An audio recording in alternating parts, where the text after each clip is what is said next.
This is actually one great discovery here in Seoul, Korea. Actually, hindi ko alam na behind the city, meron pala silang tinatago. Meron sila tinatago na garden.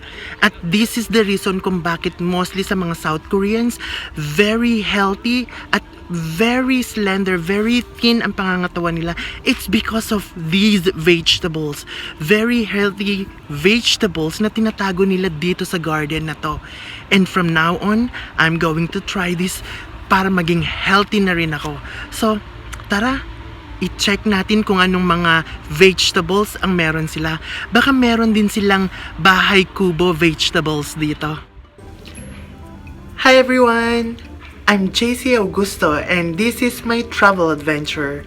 I am going to bring you to the 7,641 islands of the Philippines, to the South Korean peninsula, and we are going to try the various cultures, food, fashion, and everything that defines the best of both worlds. So what are you waiting for? Hop in!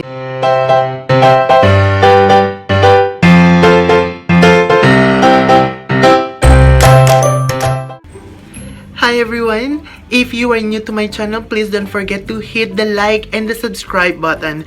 And if you want to get more updates regarding my recent vlogs, please don't forget to press the notification bell.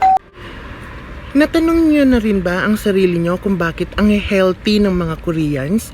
O kung hindi naman, bakit kaya ang papayat nila? Samantalang ang lalakas nilang kumain. Actually, sa ilang buwan na nagstay ako dito sa South Korea, napansin ko kung gaano sila kagana kumain. Pero, napansin nyo yun, yung mga katawan nila, maliliit pa rin. So, natanong ko sa sarili ko, bakit kaya? Meron bang kinalaman yung heredity kung bakit ang papayat ng mga Koreans? O baka naman meron silang mga practices na ginagawa para mapanatili yung katawan nila na maliit at mapanatili yung katawan nila na healthy. At kaya ngayon, gusto kong i-share sa inyo yung area na to kasi parang naisip ko few of the many reasons kung bakit healthy ang mga Korean ay dahil sa araw-araw naglalakad sila. Actually, kung titingnan nyo, ang dami-dami pa rin naglalakad ng mga Korean. Kung titingnan nyo, ang dami-daming naglalakad palagi ng mga Koreans. Pero aside sa palagi silang naglalakad, palagi silang nag-e-exercise, ang hilig nilang mag-garden. Kaya, tingnan natin, halika kayo at tingnan natin kung ano yung mga vegetables, yung mga fresh vegetables na tinatanim nila sa garden nila para mapanatili yung sarili nila na healthy and at the same time, healthy at the same time, maliliit pa rin despite na sobrang gana nilang kumain. Tara!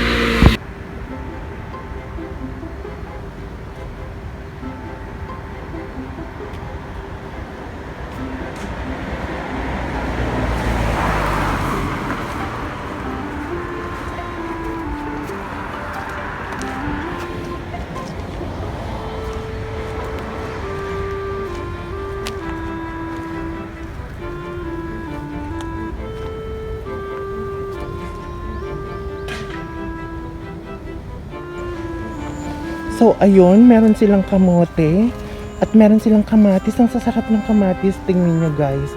Sobrang parang pwede nang pitasin, pwede nang kainin. Parang ang fresh. So, every day dito sila kumukuha ng mga food nila. Dito sila kumukuha ng mga pagkain. So, may mga cabbage, is it cabbage? And then merong pipino over there. And sibuyas. Actually, meron silang eggplant, sili. Ang dami, parang feeling ko pwede ko na lang sigurong kantahin dito yung bahay kubo. Para at least mas marami pa silang gulay na nandito kaysa sa bahay kubo. Nandun yung sa kalabasa guys. If you can see that, this one.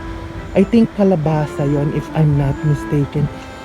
Pero kung titingnan nyo, parang ang healthy ng lahat ng gulay, right?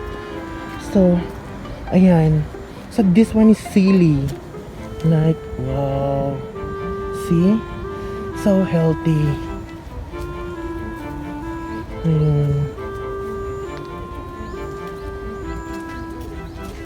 안녕하세요.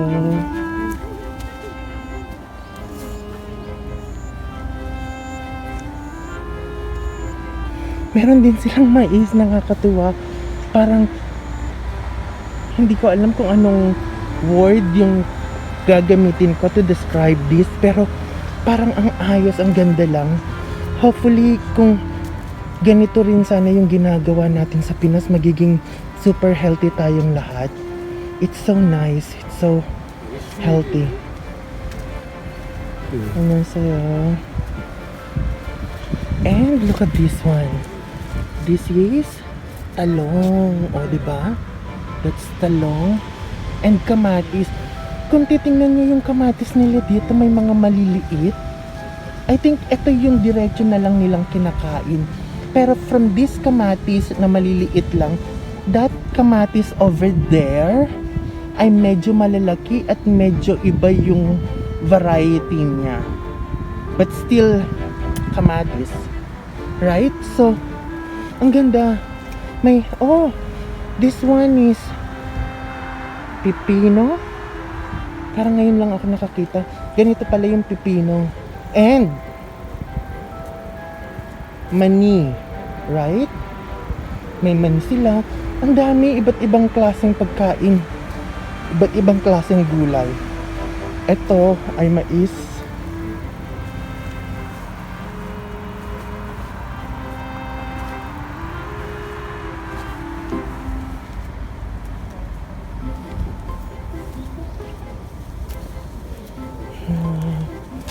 So beautiful.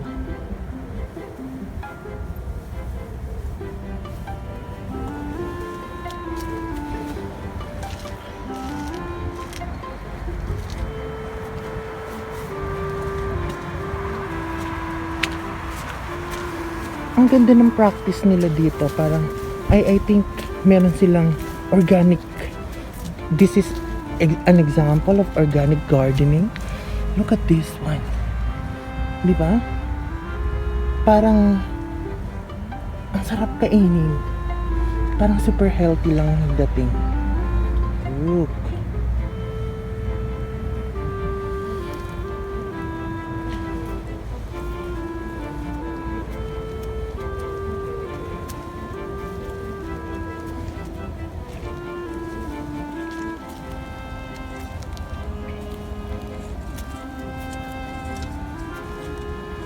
안녕하세요.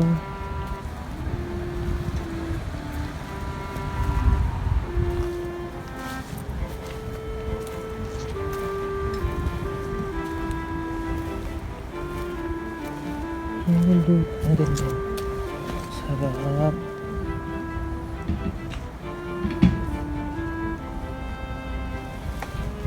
And this one is yellow. I don't know kung bakit, pero iba yung color. It's not the, or baka mag-orange din siya. But overall, it does still look healthy. And then this one is, look, this is your, wow, kalabasa, vitamin A for kalabasa. 단호박 재배하시는 분을 드디어 만나는 거예요. 늘 궁금했어요. 어쩜 이렇게 정성스럽게 세상에 프로 농사꾼 같으신. 지나가다가 늘 궁금했어요. 어떤 분이 이렇게 단호박을 키우시나 해가지고. 비디오 했어요. 완전히 저기 같아요. 어떻게 단호박을 키워보셨어요, 옛날에? 네. 우와. 제가 biology 학생이어요. 그래요? 네. 예쁘다, 세상에. 그래서 지나가면서 막 봤어요.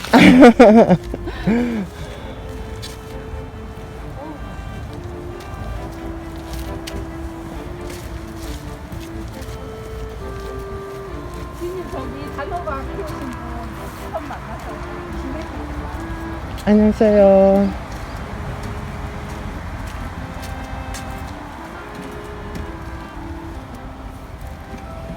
Ayun, so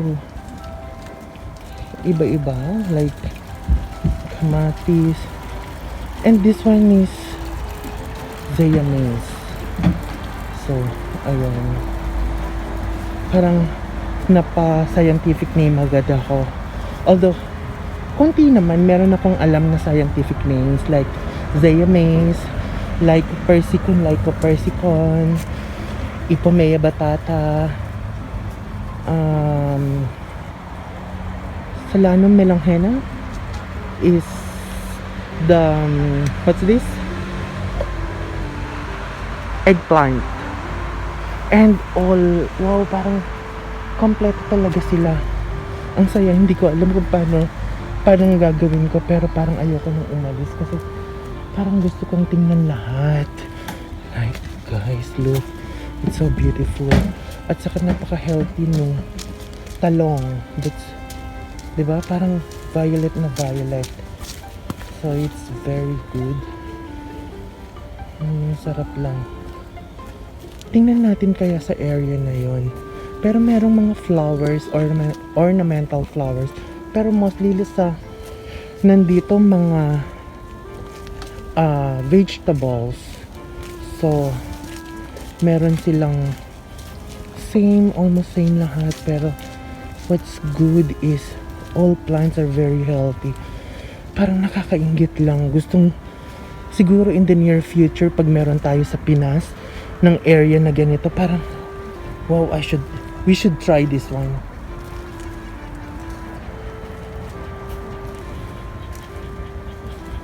Ang ganda.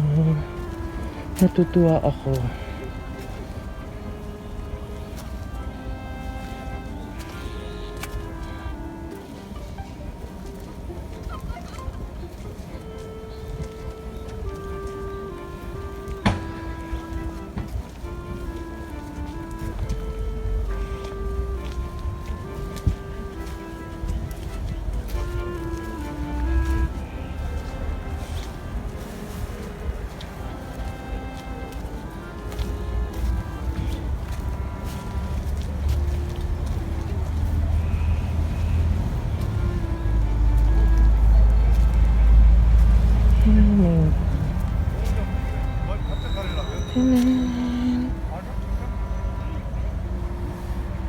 Beautiful.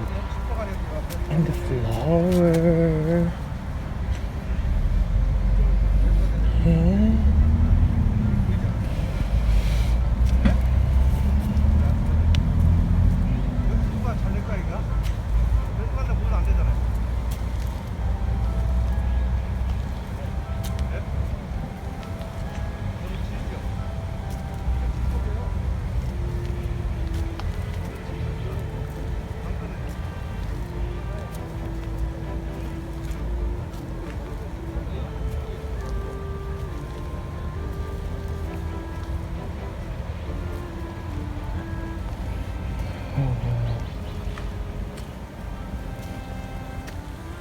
Sunflowers also.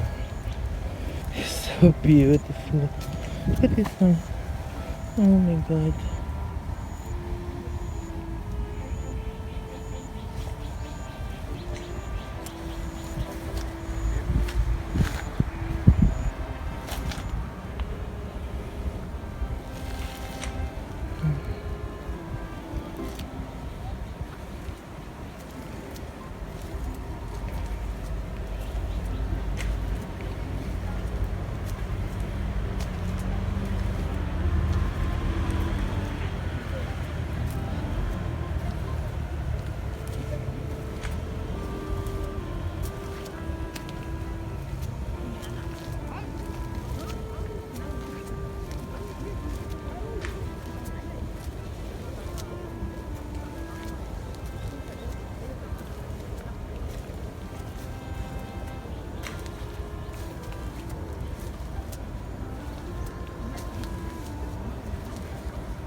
장수가 많은 것들은 가격을 후려가지고.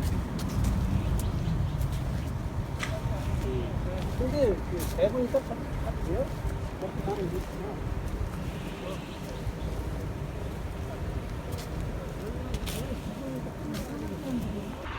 Personally, my own point of view, kung sa Pilipinas ginagawa natin ito or gagawin natin ito at kung sa ibang bansa gagawin lahat, siguro hindi lang dito sa Korea or hindi lang sa Japan ang magkakaroon ng healthy na citizens. More or less, also the Philippines, also the whole world will have very healthy citizens.